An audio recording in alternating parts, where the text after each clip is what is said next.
Okay, I'm going to try to do a step-by-step tutorial. I've never done one because I usually end up missing one of the steps and can't go back to where I was when I needed to do that. So I'm going to give it a try, see how it goes. The project, let me go over here. The project we'll be working on is making a rat look a little more creepy. I punched some of the hair into it to give it a little more dimension. The eyes have been changed. I don't know if it's going to work as it is right now. Let's see here, where are we at? There it is. The eye, I actually drilled that out and put tacky glue and red food coloring in, and I cut the bottom out here and put a flicker light in the bottom. So let's see here, you can see a little bit of what I did. There we go. You can see the whiskers that I added are fishing line. The fur is just cut from fake fur fabric, and the eye you can see pretty good there with the tacky glue. But I'm not sure if the light will show through as it is. If not, I can re-drill it and put fishing line through, and it'll work as a fiber optic and show through that way. It should be a pretty creepy effect. Anyways, that's what I'm going to be working on, and we'll go step by step and see how it goes.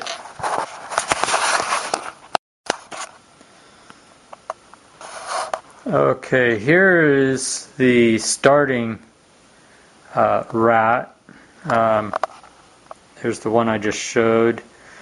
Here is one that still has the rubber whiskers on it, and it has the tail that always bugs me. They take these things out of the mold, don't let them cure, wrap them up real snug, put them in the box and send them here, and the tail ends up doing anything except what you want to do with it.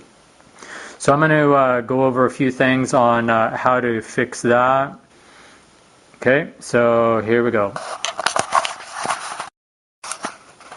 Okay, to get this tail to do what that tail does without having to cut it or anything else, the trick is a heat gun. I don't know if a hairdryer will actually work or not. I just know that a heat gun does work on a low setting. You don't want to heat this thing up to 1,000 degrees or you'll have a puddle. Heat the tail up without melting it. Try to keep everything in view here. On a low setting, it actually takes a while to get it to where you can reposition the tail. You'll start to see it kind of gloss up and then go flat. So there it looks like it's starting to go a little flat. So I'm going to set this down and finish up and show you guys what happened there. Okay, now we have two outstretched tails that aren't bound up around in and under itself. Now we'll take a pair of scissors and cut off the whiskers flush to the face. Let me do that and I'll be right back at you. Okay, you can see that I cut the whiskers off flush to the face as much as possible, and left those a little bit of a nub there, but that's not going to be seen really.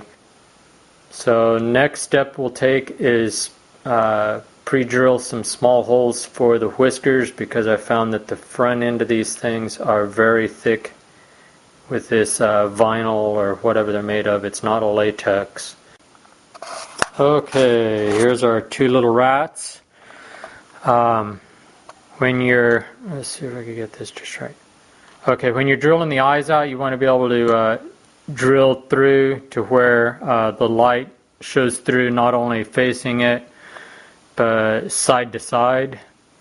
That way you don't have anything blocking the light from coming through.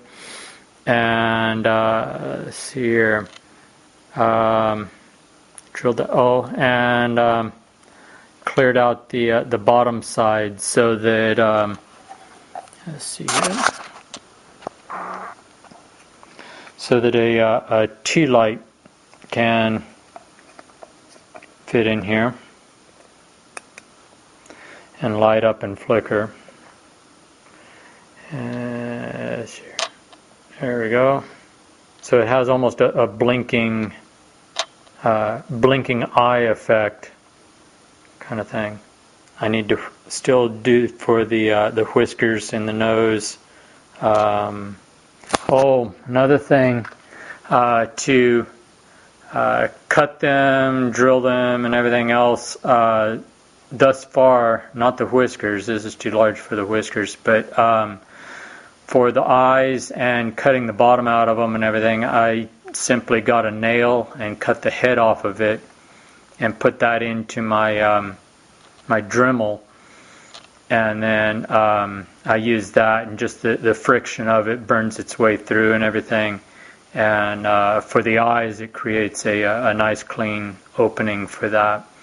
I figure there's no reason for paying $5 to $10 for some type of grinding bit or cutting bit and having vinyl melted all over it. So, okay, now with the holes in the nose pre-drilled with whatever small drill bit you can find. There's a good shot of it. You want to put just a little dab of tacky glue on the holes there and wipe away the excess so you can find the hole again. And let's see here if I can. Here's my ingenious homemade tool here. I don't know if the camera will totally pick it up. What I did was I took a regular sewing needle of kind of a large size and ground off the eye opening so that it makes a hook, and you split the difference of that fishing line with that hook on there, and push the fishing line into the nose of the mouse, the rat.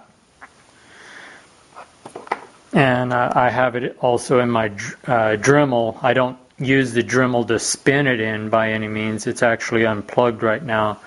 But it's just nearly impossible to push that in by hand without some tool to hold on to, some type of handle.